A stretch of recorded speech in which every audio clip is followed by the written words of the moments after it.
Le chant des sirènes. Bonjour et bonsoir et bienvenue sur Le Chant des Sirènes, l'émission de société et d'actualité qui porte la voix des femmes sur Westrack Radio, la radio associative et indépendante havraise. Ici, dans Le Chant des Sirènes, on parle initiative locale, faits du moment, infos et chiffres clés. On tire des portraits, on se pose des questions de société et surtout, on parle des femmes. À chaque émission, les sirènes plongent au fond de l'océan de l'information pour vous dégoter dans la malle au trésor du féminisme, des sujets brûlants, des histoires passionnantes, révoltantes. Ce soir, c'est la 97e émission. On approche de la 100e. Et comme à notre habitude, nous sommes réunis autour des micros de Westrack avec des sujets en tout genre. Alors, pas besoin d'être havrais pour nous écouter puisque le Chant des Sirènes est disponible en podcast sur toutes les plateformes. Alors, abonnez-vous, mettez un petit pouce sous le podcast et retrouvez... Pas un petit pouce comme ça. Non, un petit pouce comme ça. Non, mais il ne voit pas ce que je fais. Non. Et retrouvez un nouvel épisode tous les mois. Voilà, c'est la rentrée ce soir et on va vous partager nos coups de cœur, nos coups de gueule, les histoires de femmes et d'hommes qui œuvrent pour l'égalité entre les femmes et les hommes. Alors, installez-vous confortablement, montez le son, car ce soir, les sirènes vous ont concocté, comme d'habitude, des petits bonbons sonores. Bonsoir Marine. Bonsoir. Tu vas nous parler d'une star de plus de 200 ans, de l'autrice la plus en vogue sur Internet. Oui, je vais vous parler de Jane Austen et de mon amour pour Jane Austen. Je me suis dit, pour la rentrée, un petit truc positif, ce serait pas mal. C'est bien, je sens qu'on est parti ce soir sur un truc positif, n'est-ce pas, Doris ? Voilà. Encore mieux que Fabrice Drouel et ses affaires sensibles. Positif, effectivement, avec une femme qui sait faire deux choses en même temps. Elle s'est tuée, elle s'est démembrée. Les deux à la fois, même parfois, elle le fait quand on est encore vivant. Et donc... Trop fortes les femmes, elles savent faire plein de trucs en même temps. Et Anne-Laure, bonsoir. Bonsoir. De quoi tu vas nous parler ce soir ? Moi, je vais vous parler de Barbie. Ah oui. Parce que l'été fut barbiesque. Tout à fait. Et Marie, notre chef du sémaphore, a concocté une sélection musicale. Au bout de 97 émissions, j'essaie de changer un peu le champ lexical le champ lexical des sirènes. Et donc, tu nous as concocté une petite playlist musicale. Une playlist, tout à fait, toujours de bon goût, et de bonnes ondes pour cette rentrée. Et ce soir, autour du plateau, on accueille aussi Ambre. Bonsoir Ambre. Bonsoir. Voilà, qui est venue en auditrice libre écouter ce qu'on raconte. Et également Lucie qui remplace Tiffany à la radio. Au poste d'animatrice technico. Réalisatrice. Voilà. Merci Lucie qui nous a bien dépanné. Voilà, merci Lucie, bienvenue. Et bisous à Tiffany aussi, si tu nous écoutes, on sait que tu nous écoutes sûrement. Bien sûr. Et bien voilà, on va démarrer cette émission comme il se doit, comme d'habitude, en musique. Oui, alors on va écouter un petit morceau tout posé, un peu histoire de se remettre en jambes. Donc on va écouter un morceau de Dana Gawązki, qui est une auteure, compositrice, interprète canadienne d'origine serbe et qui vit à Londres. Elle crée une musique indie folk et pose sa voix frémissante et intense sur des mélodies de guitare aux racines de la folk des années 60, mais plutôt version actuelle. C'est à fleur de peau à chaque mesure. On écoute Stranger de Dana Gawązki.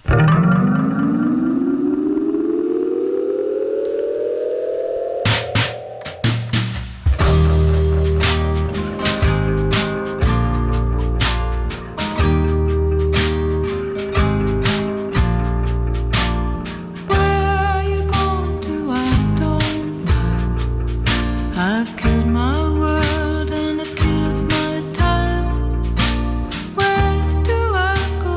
What will I say?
Vous êtes toujours sur le Chant des Sirènes sur Westrack Radio. Merci Marie pour ce petit bonbon musical, Petite en effet. pépite. Ouais. D'ailleurs, on me dit dans l'oreillette par notre experte en sample et en reprise, Marine. Que c'est une chanson des Who à la base. Voilà.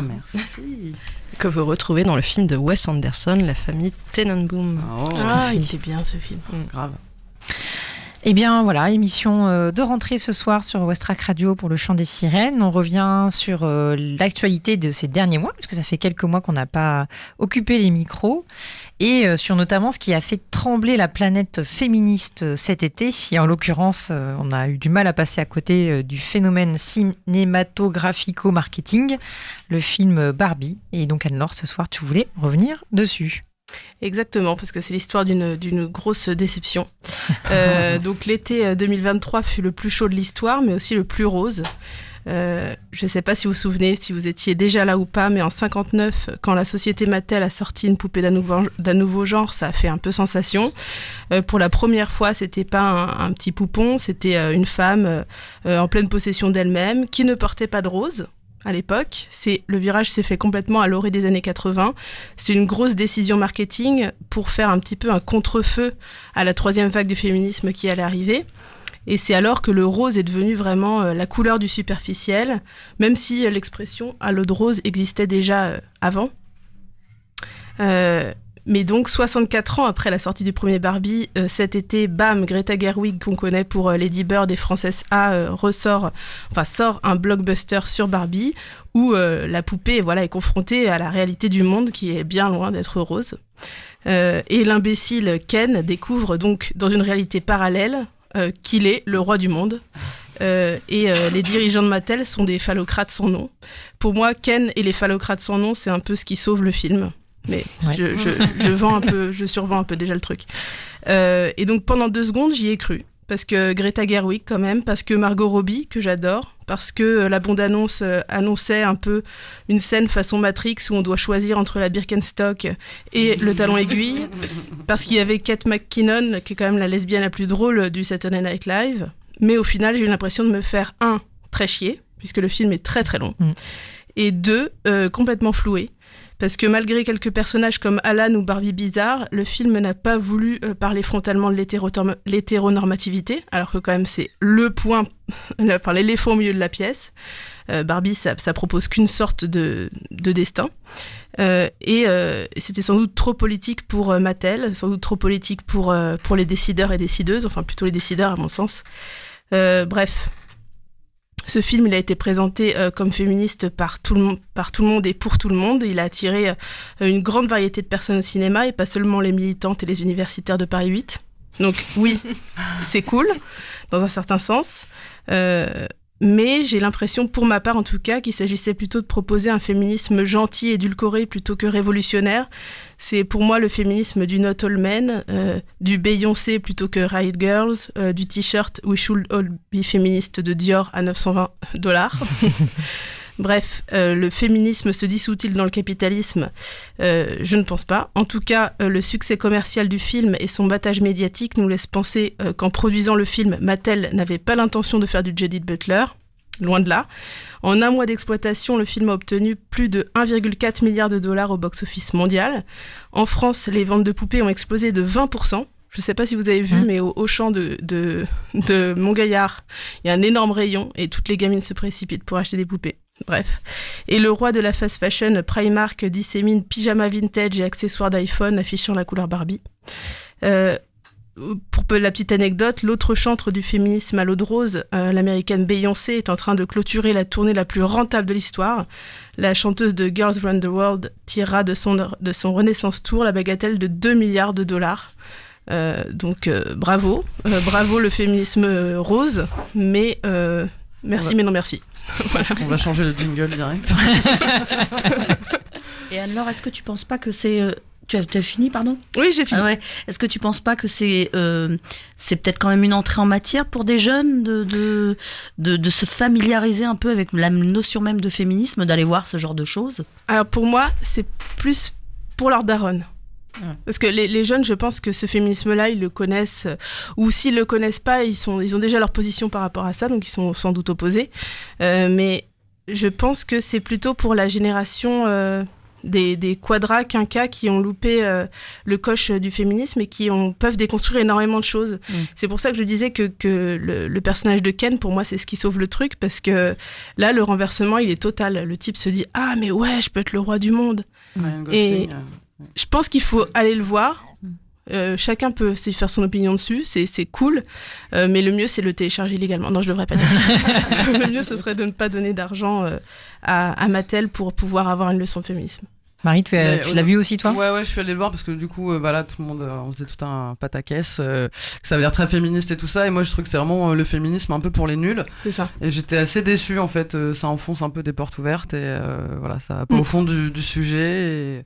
Et même je trouve que la jeune génération, je sais pas s'ils s'y retrouvent dans ces clichés, ces codes quoi. Je pense pas, parce que c'est un film où il y a beaucoup de références à la pop culture, des références cinématographiques. En ça, bon voilà, c'est des beaux clins d'œil à certains moments. C'est un peu drôle quand même. Mais... Oui, voilà, c'est un film léger. Voilà, c'est quand même assez. Il y a des moments de longueur et d'angélisme. À certains moments, tu te dis, là, c'est un petit peu trop. Enfin, ça bascule toujours dans le côté trop, l'américaine, un peu trop policée. Puis l'imagerie Mattel, elle est très très bien. Oui, à la rigueur. Pas assez, en fait. Ouais, c'est ça. C'est ça. Il n'y a pas le juste. Enfin, il y a un équilibre un peu bizarre. Et non, moi, c'est le personnage de Ken qui m'a vraiment. Que j'ai trouvé le plus marquant, même. Mais je pense que même un homme qui va voir ce film-là, peut-être que du coup, ça va le faire plus se questionner qu'une femme qui va aller voir ce film-là et se dire oui, on va changer les choses. Non, l'homme, c'est vraiment, ça lui renvoie un miroir, une satire en fait de la masculinité. Et ça, c'est plutôt bien réussi et c'est hyper bien interprété aussi. Après, voilà, c'est bien interprété, mais non, ça va un peu dans cette mouvance de femvertising, là, de féminisme et de publicité, quoi, de un peu le féminisme washing, enfin un peu. Redis-le, femvertising. Femvertising, c'est ça. Advertising et féminisme. Pinkwashing, peut-être voilà. un peu. Ouais. Et pardon. Non, vas-y. Moi, je me pose une petite question, parce qu'on a entendu, là, dans le débat, parler de jeunes générations féministes et de quinquas, etc. Est-ce que la vraie victoire du féminisme, ça serait pas un jour que de 0 à 110 ans, les femmes, elles soient toutes convaincues par l'intérêt du féminisme ? Est-ce que c'est pas ça le combat qu'on devrait mener ? Ah bah si, hein. Oui, on est d'accord, que toutes les femmes et tous les hommes soient féministes, ouais. Ou qu'on se rende compte que le patriarcat, c'est de la merde. De manière générale, plus que le féminisme. Soyons clairs. Ouais. Et le capitalisme aussi. Et Darmanin. Et pardon, je commence à m'emballer.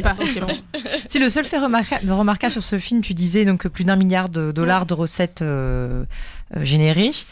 C'est du coup le film réalisé par une femme qui est le plus rentable de l'histoire.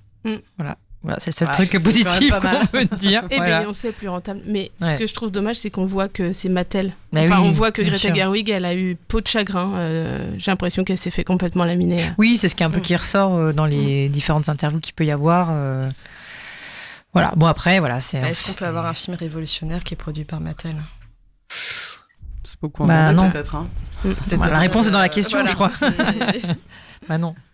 Voilà, donc en tout cas, vous pouvez aller le voir. Non, mais après, voilà, c'est. Faire votre opinion. Mais oui, non, mais c'est dingue. Comme tu dis, il vaut mieux le choper. C'est pas moi qui l'ai. Si, c'est toi qui l'as dit. Non, mais c'est là où c'était extrêmement bien fait, c'est qu'il y a un engouement total. Des personnes qui sont allées le voir où j'aurais pas imaginé, des personnes qui ont accroché à la bande-annonce que j'aurais pas imaginé, des personnes qui ont trouvé ça super. D'accord, ok, bon, tant mieux, c'est bien. Et cinématographiququement d'ailleurs, c'est comment ? Il y a des belles images. Il y a des belles images. Il y a une belle photo, quoi. Ouais, grave. Voilà. Surtout la première scène. Oui, ouais. Voilà. Ouais, allez voir quand même. Voilà, une petite entrée en matière sur ce qu'on a raté ou pas d'ailleurs cet été.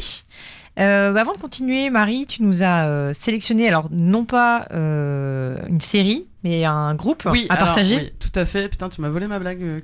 Désolé. On a le même humour. On va écouter un morceau du nouvel album de Black Mirrors, donc rien à voir avec la série Netflix. Elle était pas trop compliquée. Non, elle était un peu facile.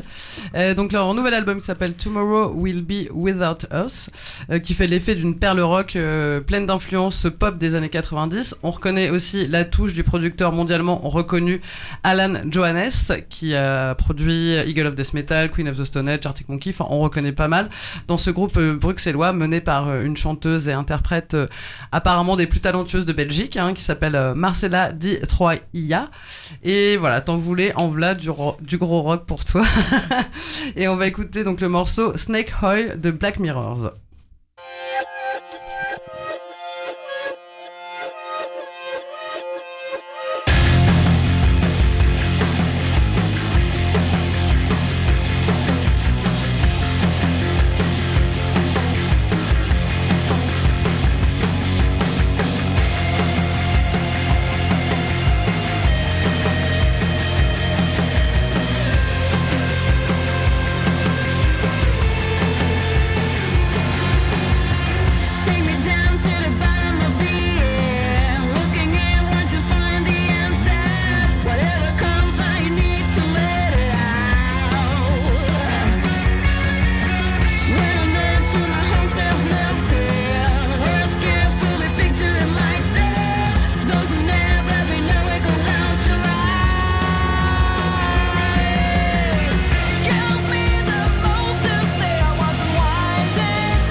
Et vous êtes toujours sur le chant des sirènes sur Westrack Radio, un morceau qui nous a tenus en haleine jusqu'à la fin.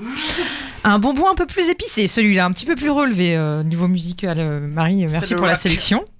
Donc voilà, on est de retour sur Westrack Radio pour la 97e émission du Chant des Sirènes. Et ce soir, notre Fabrice Drouel va nous a préparé encore un petit portrait. Frédéric Lantieri, parce que c'est une femme au moins. Ah ouais, c'est vrai, pardon. Préparer un petit portrait sympathique. Bah oui, comme d'hab. Moi, je vais vous parler de Tamara Samsonova. Est-ce que ça vous dit quelque chose ? Absolument pas. Pas du tout. Alors, on l'appelle la mamie tueuse. Elle est capable, elle, de faire deux choses presque en même temps. Je fais référence à ma chronique sur le cerveau des hommes et des femmes. Elle peut tuer et démembrer. Alors, suspectée d'avoir perpétré, c'est dur à dire ça, 14 assassinats en 20 ans à Saint-Pétersbourg, elle a été arrêtée en 2015 à l'âge de 68 ans, après avoir été filmée par des caméras de surveillance en train de déplacer le cadavre d'une victime répondant au doux nom de Valentina Ulanova, âgée de 79 ans. Le corps de la malheureuse avait été démembré avec un couteau et une scie alors qu'elle était toujours en vie et elle a été retrouvée 3 jours plus tard. Quand la police russe s'est rendue dans l'appartement de la mamie tronçonneuse, elle a découvert des traces de sang correspondant à un crime récent. Là, quelle ne fut pas leur surprise de mettre la main sur un journal intime relatant les faits criminels de Tamara. En tout, 13 autres meurtres d'une extrême cruauté, dont celui de son mari dont elle avait signalé la disparition 10 ans plus tôt. Malin. Du coup, Malin. bah oui.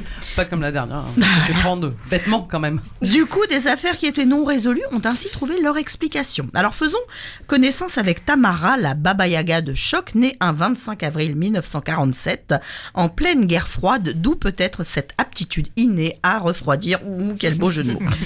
Loin d'être une teubée de base ou un cassos comme vous préférez, elle avait fait des études supérieures pour travailler dans une agence de tourisme.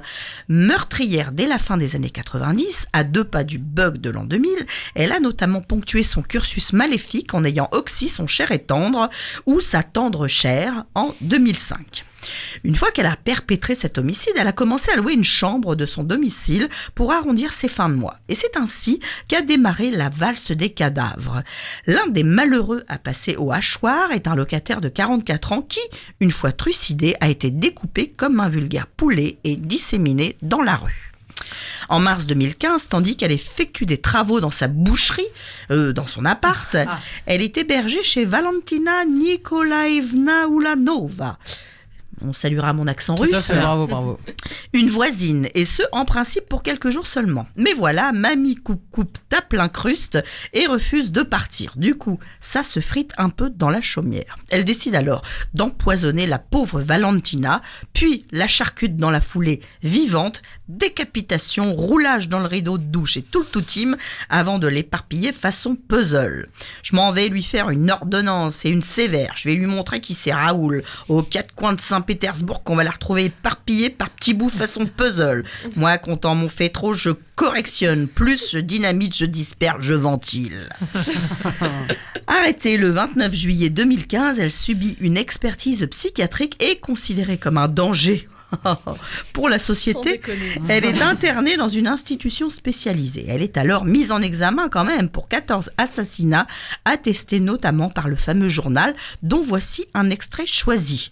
J'ai tué mon colocataire dans des sacs en plastique et je les ai jetés dans différents endroits du quartier de Frunzenski. Non, j'ai joupé. J'ai tué mon colocataire Volodia. Les mis en pièces dans la salle de bain avec un couteau. J'ai ensuite mis les bouts de corps dans des sacs en plastique et les ai jetés dans différents endroits du quartier de Frunzenski. Il faut savoir, pour conclure, qu'elle est également soupçonnée de cannibalisme. Il paraîtrait même qu'elle avait un goût particulier sur la dégustation des poumons. Schizophrène, il faut quand même préciser qu'elle avait été internée en hôpital psychiatrique à 3 reprises. Jugée en août 2016, elle est condamnée à l'emprisonnement à vie. Petite anecdote, Tamara avait été dans le passé la voisine de Andrei Chikatilo, autrement dit l'éventreur de Rostov, un autre tueur au palmarès impressionnant, 52 victimes. Oh, champion du monde. Pas mal. Ouais. Il était bon, lui. Ouais. Et bah, Tamara, Ça va être sympa la waouh. fête des voisins. Ah ouais. Qui veut ma quiche? Un petit bonbon de femme, celle-là. Bah, merci Doris pour cette découverte. Plaisir. On se régale. Bon appétit. Et bien après cette chronique criminelle, on vous propose de partager quelques actualités nationales, internationales, des coups de cœur, etc.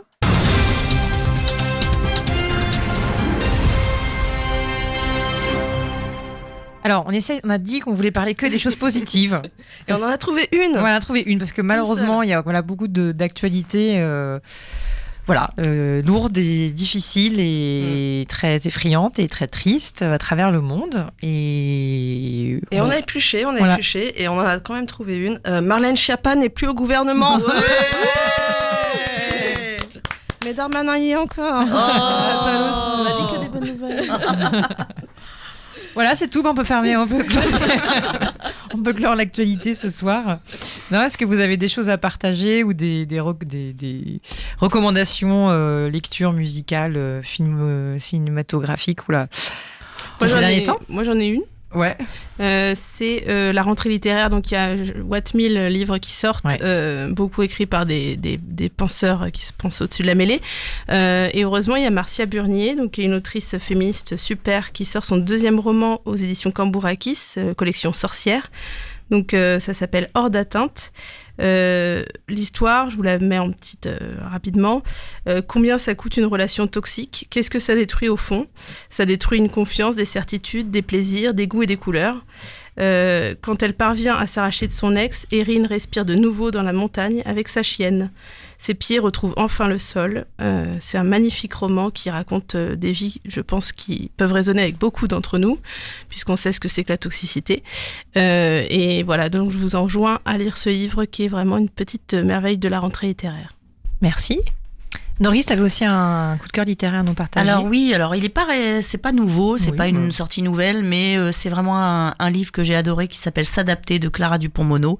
Je vais pas trop vous faire le pitch, c'est juste une histoire de famille, mais moi ce qui m'a ébloui franchement dans ce livre, c'est la manière d'écrire, et j'ai retrouvé le vrai plaisir à la fois de l'histoire, de l'intrigue, mais aussi le plaisir des mots. Et c'est vraiment un livre qui m'a tellement émue que je le retrouvais chaque fois et que ça me mettait en larmes.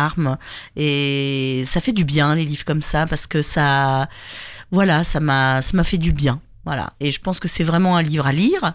Et puis, c'est d'actualité, mais Anatomie d'une chute que je suis allée voir, c'est vraiment un film que je recommanderais également, avec une super presta de l'actrice et du jeune garçon. Je vous en dis trop rien, parce que moi, ça m'intéresse, parce que c'est une affaire criminelle, mais c'est une affaire qui va bien au-delà du crime. Et franchement, c'est un super beau film qui a largement mérité sa Palme d'Or.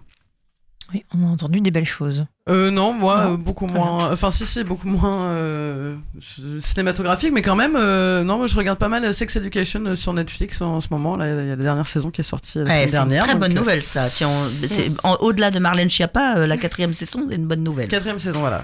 Et non, j'aime beaucoup cette série. Elle est assez drôle, c'est frais, c'est très intéressant. Très bien. On a des avis partagés autour de la table sur la nouvelle saison de Sex Education. Je suis qu'à l'épisode 3, donc. C'est insupportable, mais. Et les nouveaux personnages sont pas très bien construits, je trouve. Mais dommage. Globalement. Mais globalement, voilà. La série reste intéressante. Et puis la prestation de Gillian Anderson, incroyable. Et dans cette saison particulièrement. Pour le coup, dans cette saison particulièrement, elle est très très bien guidée. Ouais, elle perd complètement pied. Voilà. Et justement, en parlant de perte de pied, on parlait en off tout à l'heure d'une autre série sur Netflix qui s'appelle Les Acharnés. Acharnés. Avec, c'est un film, une série pour faire américaine. Un pitch, on peut dire que c'est 2 personnes qui se rencontrent autour d'un doigt d'honneur.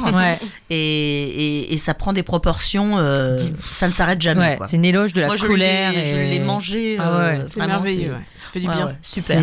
C'est vraiment de l'obsession et de la colère avec un rôle féminin, un rôle masculin, pas du tout dans des genres, dans des a priori. Et puis Ali Wong, moi j'adore cette actrice, humoriste, voilà. Donc un petit bonbon aussi qui décoiffe. T'es gourmande toi avec tous tes bonbons. Ah, mais moi j'adore le sucre. Le sucre c'est la vie. Et moi aussi j'ai des petites recommandations de livres. Ça date un petit peu, mais j'ai été très très marquée cet été par la lecture de Ce qui reste de Benoît Coquart, qui est sociologue, sur les campagnes en déclin et sur le vote entre guillemets. Enfin, il s'intéresse à la question du vote Front National puis Rassemblement National sur 10 ans. C'est une enquête qui dure plus de 10 ans, une enquête sociologique. Et je la conseille vraiment à tout le monde. Il y a eu un podcast dessus où il explique, si vous n'avez pas le temps de lire, sur le podcast qui s'appelle Minuit dans le siècle, fait par Hugo Paletta sur la plateforme Spectre. Et ça m'a permis de comprendre non seulement le vote dans ces campagnes-là, et aussi le mouvement des Gilets jaunes, que je me suis pris vraiment une claque, et ça faisait longtemps que je m'étais pas pris une claque comme ça. Donc voilà, et je conseille aussi la lecture de Les femmes musulmanes ne sont-elles pas des femmes, de Hanan Karimi, qui est sociologue aussi, et qui prend 2 passages de sa thèse sur la question des femmes musulmanes en France, et c'est aussi à lire surtout en ce moment. Ouais. Voilà, et son écriture est très très belle, et je la conseille vraiment. C'est un petit livre, Les femmes musulmanes ne sont-elles pas des femmes ? Très bien, merci pour toutes ces recommandations. Là, on a de quoi faire pour les prochains mois. Et Doris, tu as une recommandation, ou en tout cas un coup de cœur musical à nous partager. Oui, alors tu me prends de au dépourvu, mais... Voilà, alors comme j'aime bien me mettre dans la galère, j'ai décidé de faire une chronique sur une artiste japonaise qui s'appelle Haru Nemuri.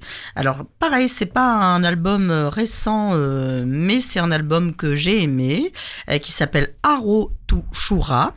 Alors ok, donc J-pop, rap, expérimental, ainsi se définit Haru Nemuri dans la feuille d'info de son album intitulé Haru Shura. Mais à moins que je ne me sois égaré dans quelques failles spatio-temporelles dans lesquelles tous les genres musicaux auraient été remis en question, quelque chose m'échappe d'emblée.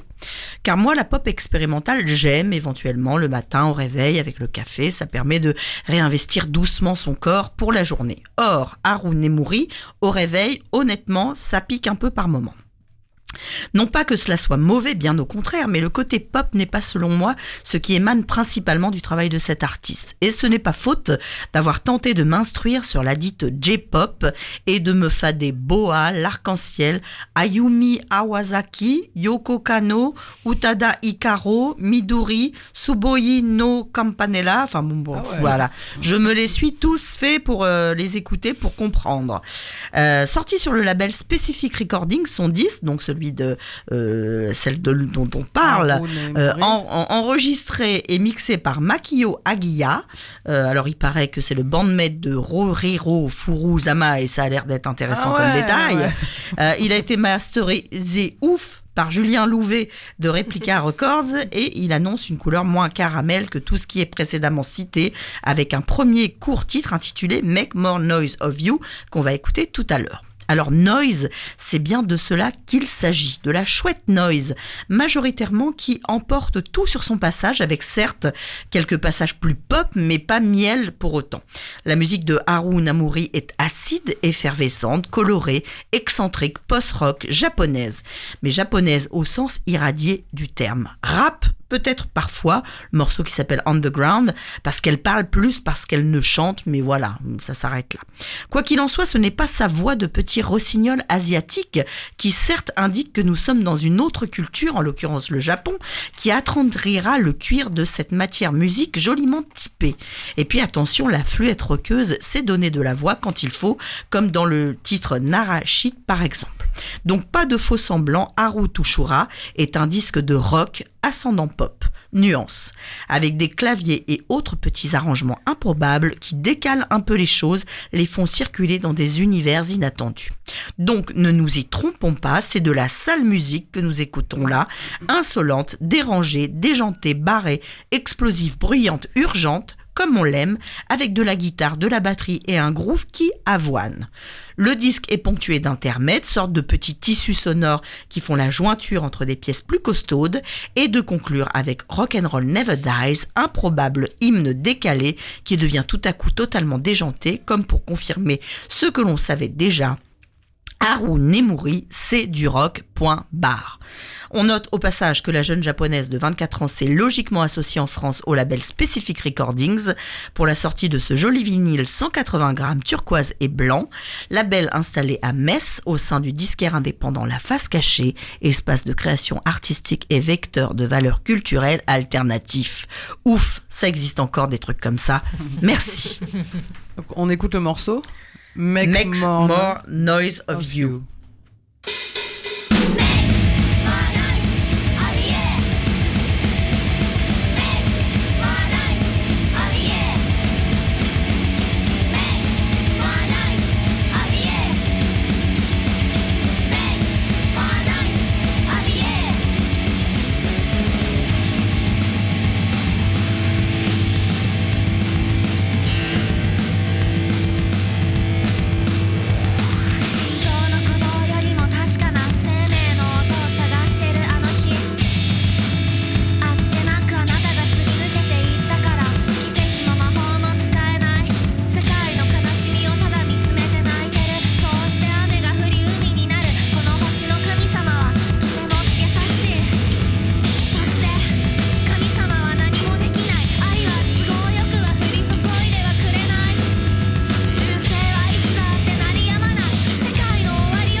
Et ouais, en effet, c'était détonnant, Intense. explosif.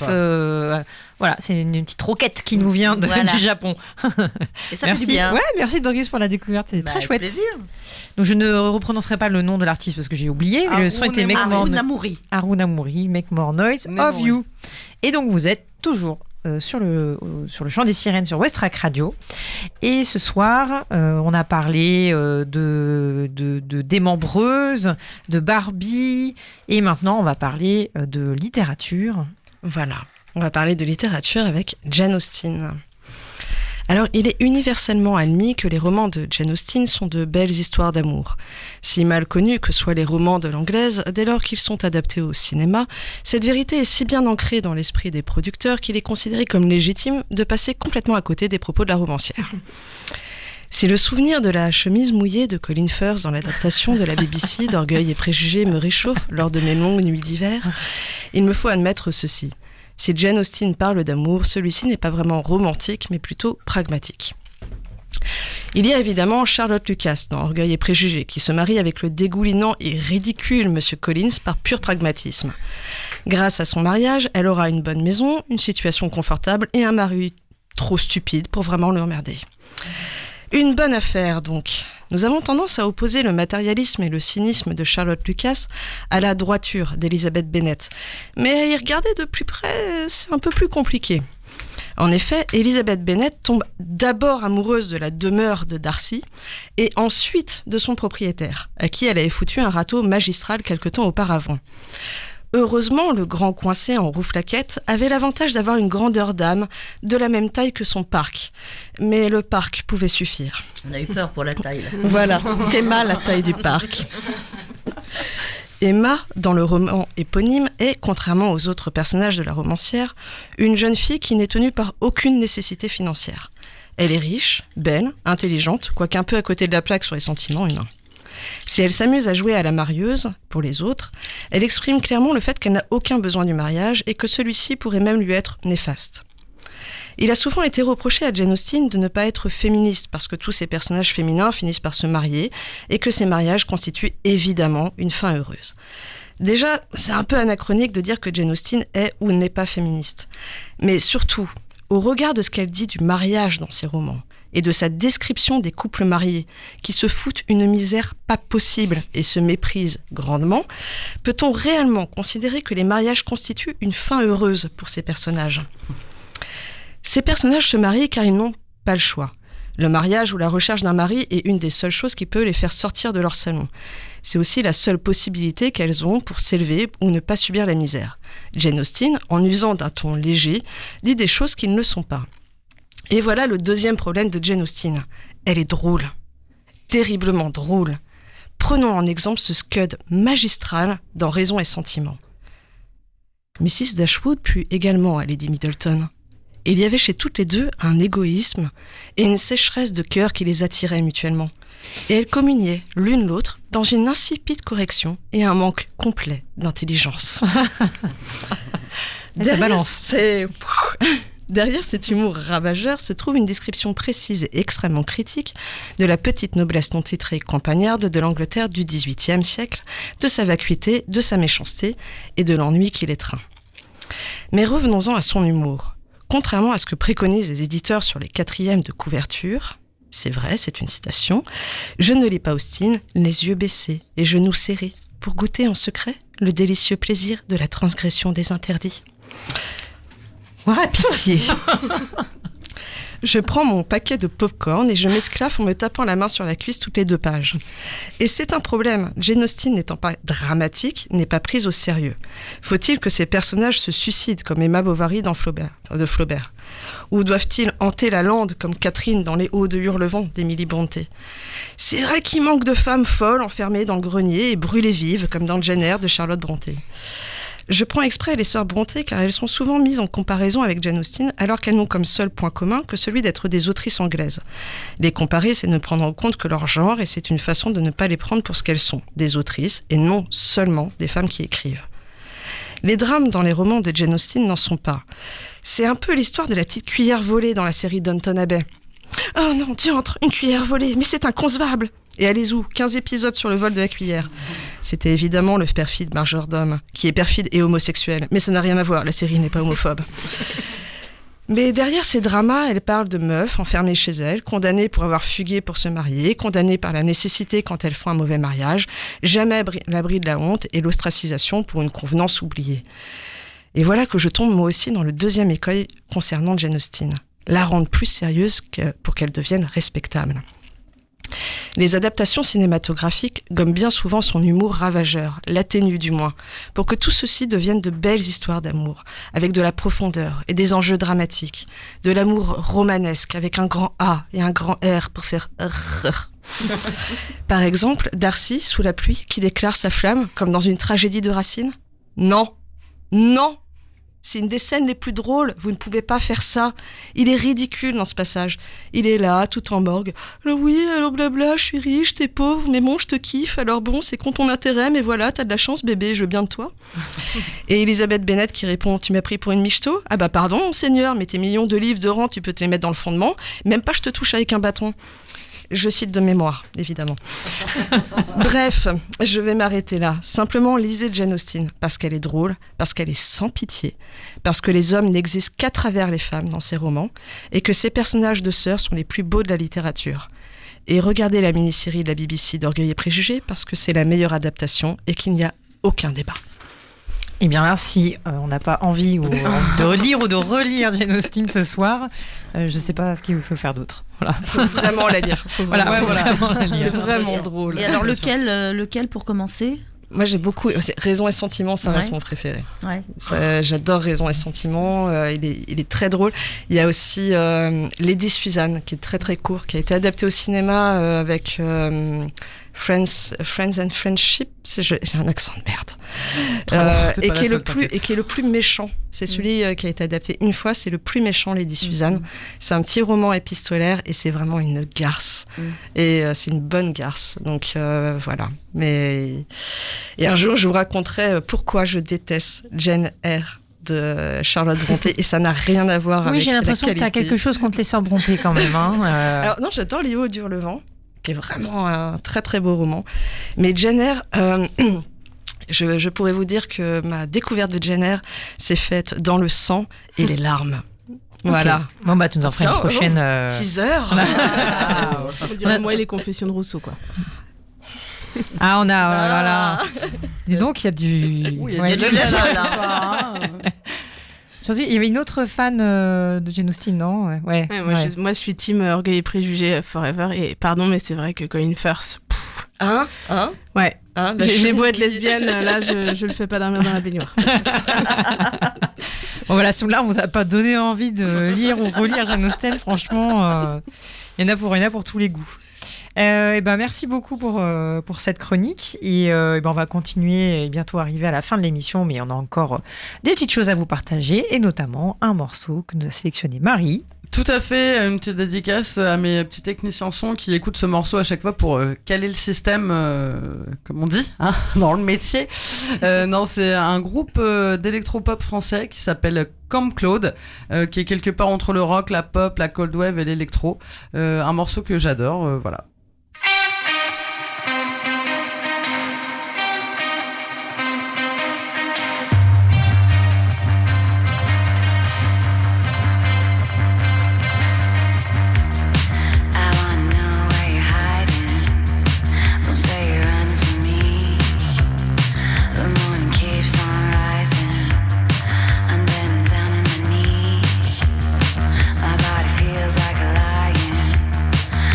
Move to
If I don't want you, then I don't want to.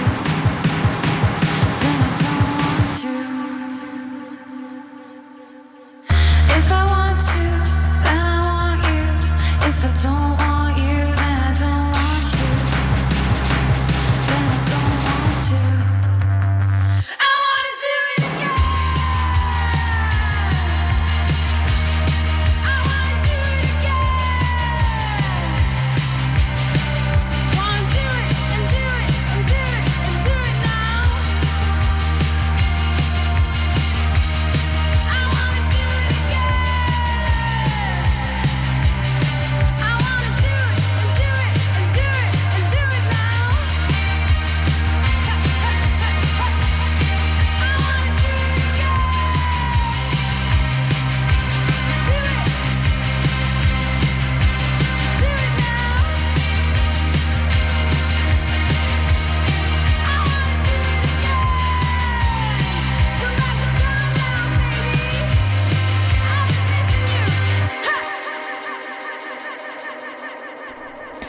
Et vous êtes sur le Chant des Sirènes sur Westrack Radio et pour la 97e émission de cette émission, voilà, Qui est une émission féministe, d'actualité, de plein de choses. On vous partage nos coups de cœur, nos coups de gueule.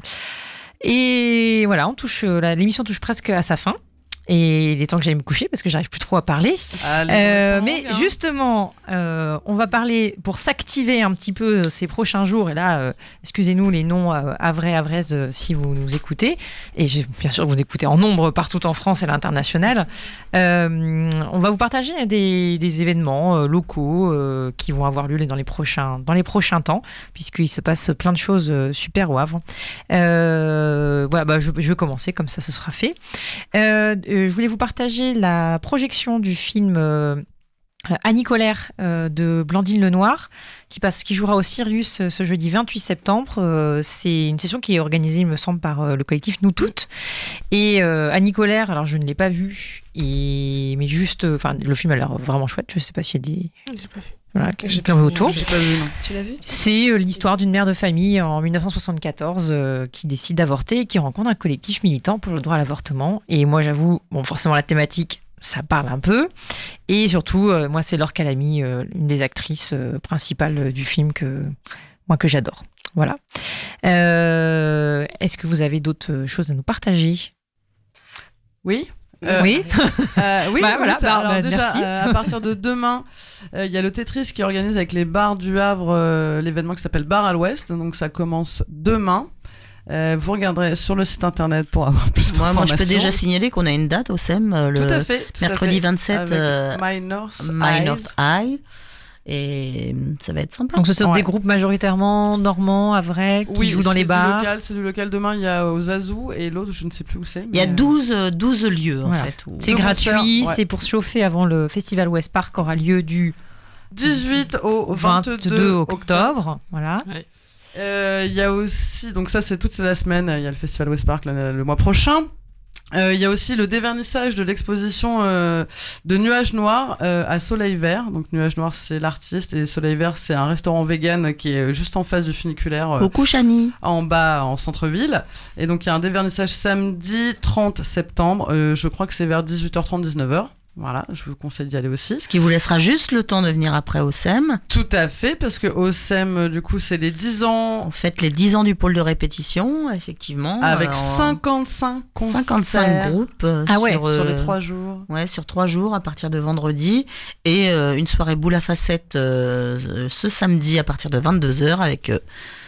je fais un peu d'auto-promo avec moi-même derrière les platines. Wow. Et DJ 7 voilà, on va de Sœur danser. Sourire ou Oui, Sœur Sourire, ou DJSS, ça dépend avec qui je suis et ce que je peux me permettre comme humour. De toute façon, c'est trop tard maintenant. Puisqu'on est dans l'autopromo, je continue ou quoi? Vas-y, grave. Voilà, alors le 18 novembre, samedi 18 novembre, j'espère que vous viendrez me voir à l'espace culturel de la Pointe de Caux, où avec mon binôme de grand finale, nous allons faire un ciné-concert sur l'excellent film de Todd Browning qui s'appelle L'Inconnu. Todd Browning, pour info, c'est celui qui a fait Freaks, qui est vraiment un chef-d'œuvre du cinéma du début du XXe siècle. Et là, en l'occurrence, il s'agit d'un film muet et avec Joan Crawford et Lon Chaney, qui est l'homme aux 1000 visages. Il est très intéressant ce film parce qu'il parle déjà de quelque chose qui nous intéresse beaucoup, c'est des violences sexuelles. L'héroïne en fait ne supporte pas qu'on la touche avec des mains, que des hommes la touchent avec des mains, et donc on suppute qu'elle a eu des mésaventures, voire plus avant. Et c'est une histoire qui se passe dans un cirque. C'est une histoire géniale, et pour nous l'occasion de se mettre en scène dans un contexte totalement différent. C'est un vrai challenge, et voilà, j'espère que vous viendrez nous voir. Ça fait très envie, ouais, carrément. Ah ouais, clairement. Moi, je peux juste dire que tous les premiers samedis du mois, Mémoire et Partage font des visites du Havre-Négrier. Donc c'est très intéressant de voir notre ville sous un autre œil. Donc c'était quand même le deuxième port négrier de France. Voilà, et c'est Mémoire et Partage, il faut réserver sur le groupe Facebook. Et c'est la fantastique Anaïs Garnidos qui fait ça, et elle est passionnante. Donc voilà. Très bien, merci. Et moi, je voulais vous prévenir de la tenue du premier café politique organisé par le collectif Le Havre des Luttes. C'est de l'autre pour moi aussi. Non, mais c'est bien. Ça aura lieu à Danton à partir de 19h sur le thème politique, l'affaire de tous et de toutes et tous. Donc c'est au Gavroche. Et en fait, c'est un débat ouvert. On est là pour dire ce qu'on a, voilà, avec une petite présentation de 10 minutes. Et après, tout le monde parle, tout le monde s'énerve. Et tout le monde vit ensemble et refait la société. Et la révolution commence au Gavroche. Vendredi, 19h, n'oubliez pas. Voilà. Vive la révolution. Voilà. Je pense que c'est une bonne façon de conclure l'émission. Merci à toutes pour nous avoir partagé plein de choses, encore une fois super intéressantes. Ça rebooste pour la rentrée, hein. On s'est fait lessiver par la rentrée là, et ça y est, on va. Je vois pas de quoi tu parles. Voilà. Donc on a plein de recommandations lecture, on a plein de trucs à mater. Voilà, ça va être super. On se retrouve dans un mois, fin octobre, pour la prochaine émission. Voilà. Qu'est-ce qu'on a envie de dire parce que pour une fois, on n'est pas trop à la bourre, donc ça va, voilà, à bientôt. Je crois qu'on l'a pas assez dit ce soir. Darmanin démission, bonne soirée. Et on va se quitter avec un dernier morceau que Marie nous a sélectionné, et puis on vous dira au revoir. Tout à fait, au revoir. On va écouter un groupe... Alors attends, je recommence. Le groupe s'appelle Girlwood. C'est un groupe qui est composé de l'auteur, compositeur, interprète, multi-instrumentiste Reg Forrester, qui est guitariste et chanteur de Girlwood, qui l'a créé en 2016 en tant que projet solo, mais Girlwood se produit actuellement en duo composé de Forrester et de la batteuse Mia Morris. Girlwood s'est produit non-stop et a formé une forte audience dans leur ville natale qui est Louisville dans le Kentucky.